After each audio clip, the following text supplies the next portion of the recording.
We should get the first session underway by exploring the Australian sector as a whole with Colette Rogers, partner at Deloitte. Colette leads Deloitte's national education practice and has worked with universities and TAFE institutions on a range of complex programs and initiatives in response to strategic change and policy reform impacting this sector. Welcome, Colette. Oh, thanks, David. Good to be here in a virtual sense. Yeah, it is. It's certainly a new platform. I didn't know a year ago that we're going to be producing 3 days of TV, but we'll see how we go. A whole new world, yeah. Before we get going, I think we've actually got a video that you and I and Christine shot. Sure. I don't know, was it this year or was it last year? I can't remember. It's gone so quickly. I think it was early this year, January or February. All right, well, we'll watch the video and then we'll come back and chat after that. That's good.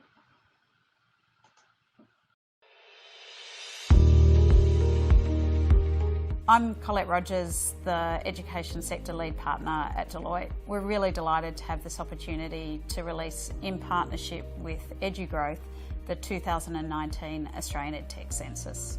David Linke, Managing Director of EduGrowth. It's a great honour to support the Australian EdTech ecosystem go globally and impact global communities with Australian education. In 2012, Deloitte published a report that predicted that digital disruption was going to have a significant impact on the education sector in 2015 to 2017.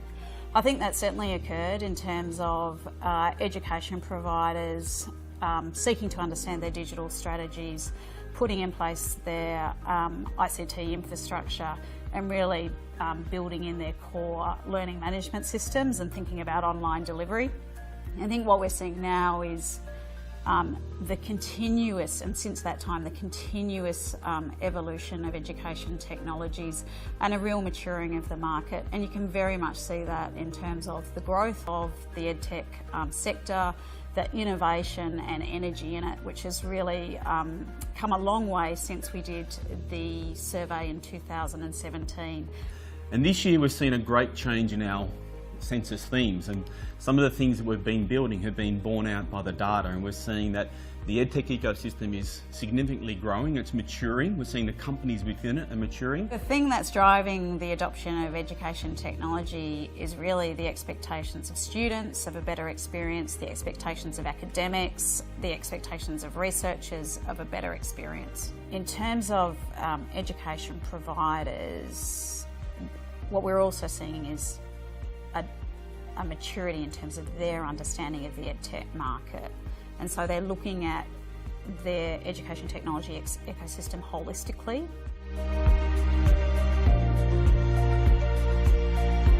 A key insight this time around in the 2019 census is a greater proportion of organisations with higher levels of revenue, fewer startups, more scale-ups, and greater progress, so far more activity as opposed to ideas phase sort of startup. In the early stages of a market, you typically see a lot of organisations very focused on trying to raise capital, whereas in a more mature market, you start to see other challenges coming through, and that's definitely evidenced in this census.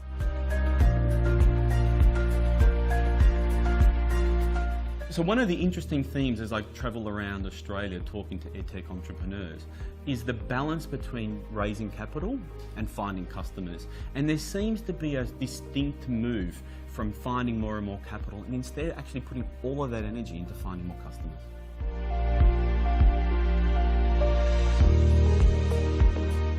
The idea of born global companies is a fantastic idea because the EdTech ecosystem, if you're a successful Australian EdTech company, you are going to be delivering product to offshore students.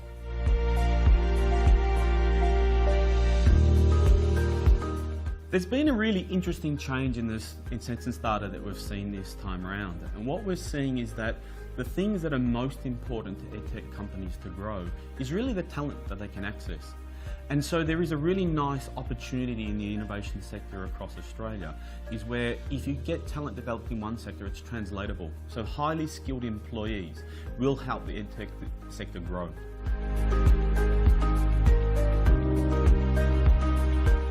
The 2019 data shows a change in the way that entrepreneurs are getting their support, especially in the EdTech space. So traditionally we've been relying upon advisory boards or even formal boards, but they are really heavily invested people, sometimes the investors in the business themselves, which makes it hard for the entrepreneur to get independent advice that may not have implications or ramifications for them. So what we're seeing is that they're wanting informal structures to connect with peers, to connect with colleagues on a regular basis, people who are going on the same journey as them.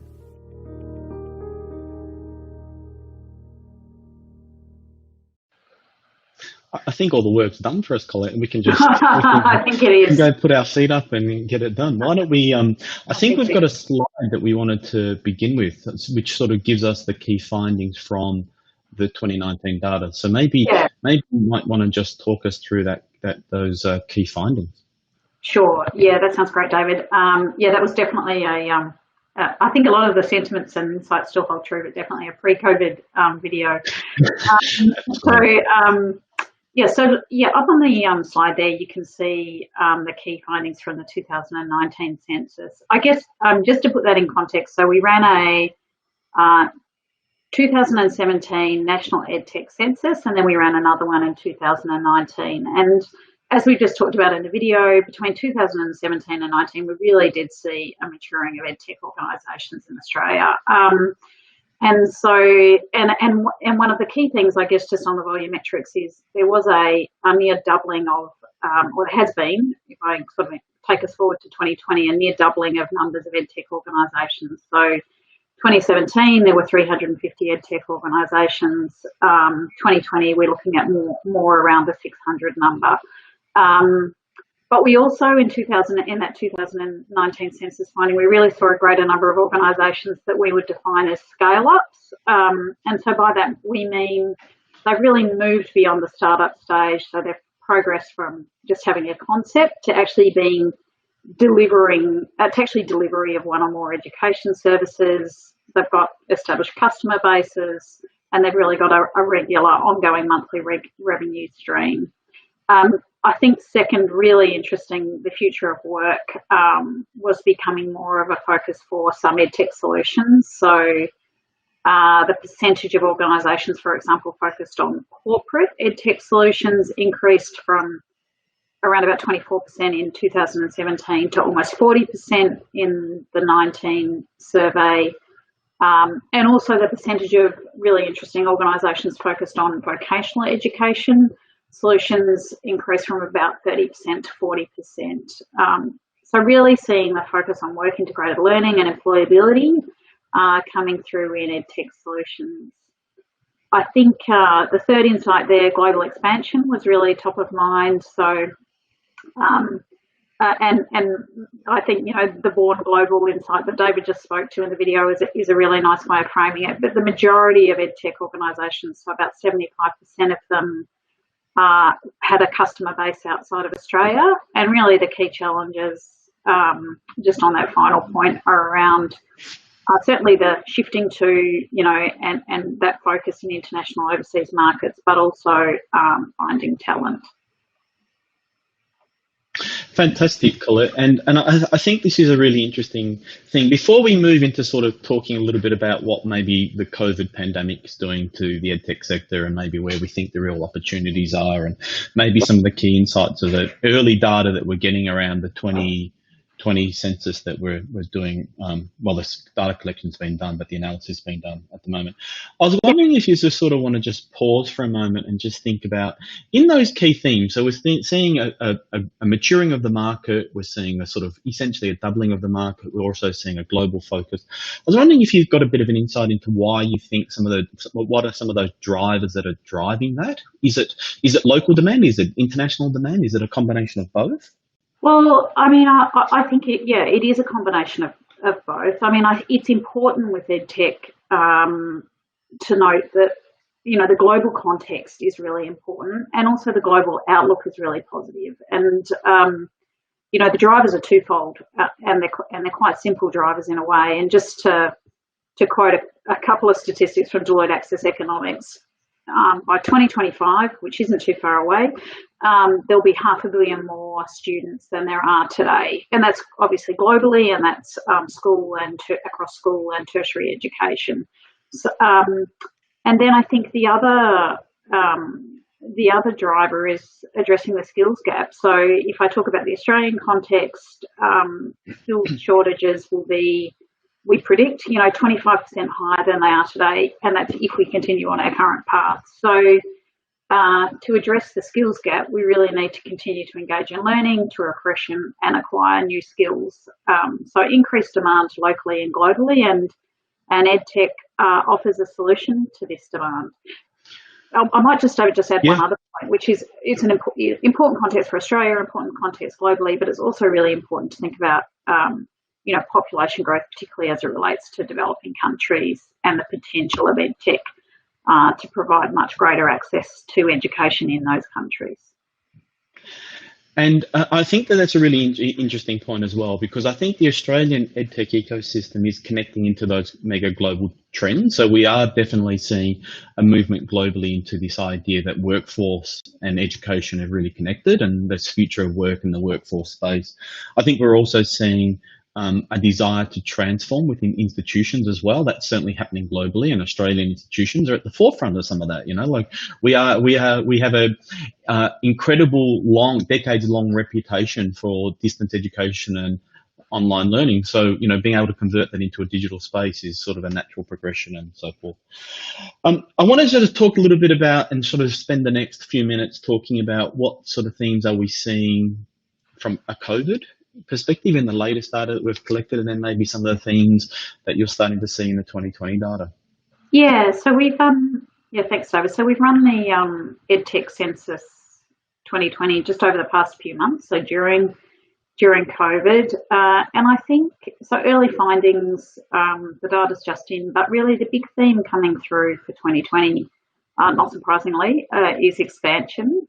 So the top 3 focus areas for EdTech organisations were, so firstly, finding more customers, not dissimilar from what we've seen previously, and the other was talent.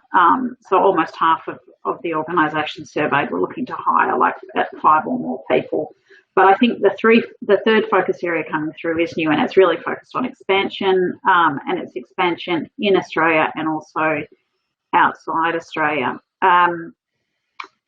Interestingly, there was less of a focus from EdTech organisations in terms of seeking funding. So only 10%, and again, that sort of goes to the maturity of the market, only 10% highlighted finding investment as the biggest challenge, and only 15 or 16% said they were focusing on raising capital in the next 12 months, which is a really big drop.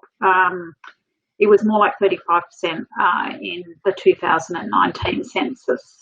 Can you give me those stats again? Sorry, Colette. Yeah, so just on that last one. So to be specific, 16% of EdTech organisations said they were focusing on raising capital in the last 12 months. Yep. So in the period, up including COVID, and that's down from 33% in the 2019 census. So that's quite a significant drop in terms of organisations focusing on raising capital during the COVID period.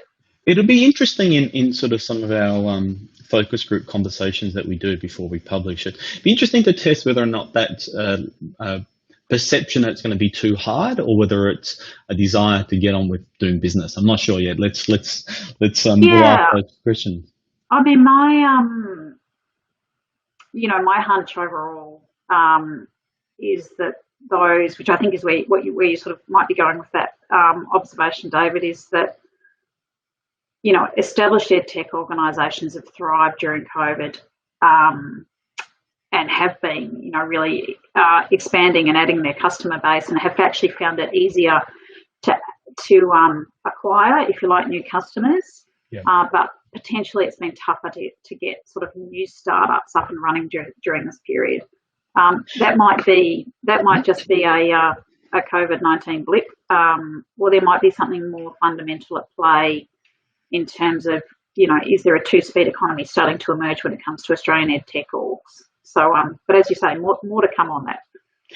Anecdotally, I think we might end up with a two-speed economy, but we won't. Let's not preempt that just at the moment.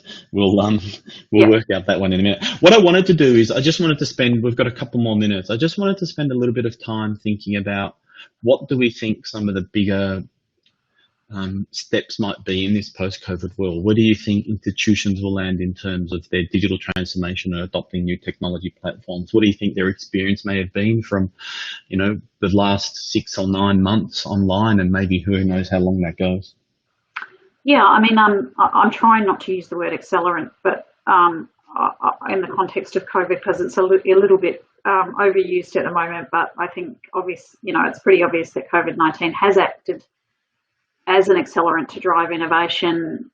In higher education, we've seen universities and private providers, it's very well commented on, the rapid sort of transition to the use of digital learning technologies and really prioritising investment around that, but also not just the digital learning, although I think that has been the focus, but also really investing in EdTech solutions that provide better support to students across the end-to-end life cycle, so across the student experience. And then also, not to forget, importantly, schools have obviously seen a pretty holistic and rapid transition to remote learning, and we've seen lots of improvements along the way. And I think no doubt all of this will be subject to more formal evaluation, as it should be.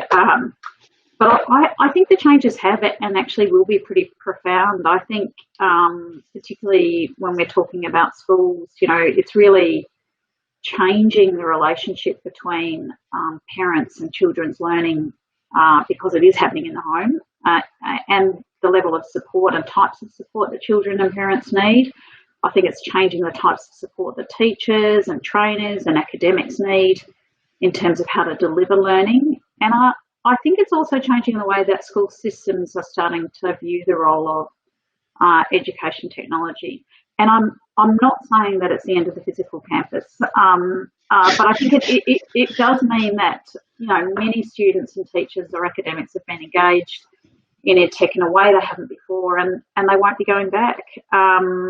And I guess just in terms of a couple of specifics, just really quickly, I mean, I think across the learning continuum, kind of high blended quality learning is here to stay. Analytics will be increasingly important. These were all things that were here before, but it's just the focus on them now. And then I think for vet and higher education, like a big future focus on hybrid solutions that better support work integrated learning and employability and better connectivity with employers. I think in the school space, I think a big future focus on equipping the teacher profession with the capabilities needed to effectively deliver remote learning.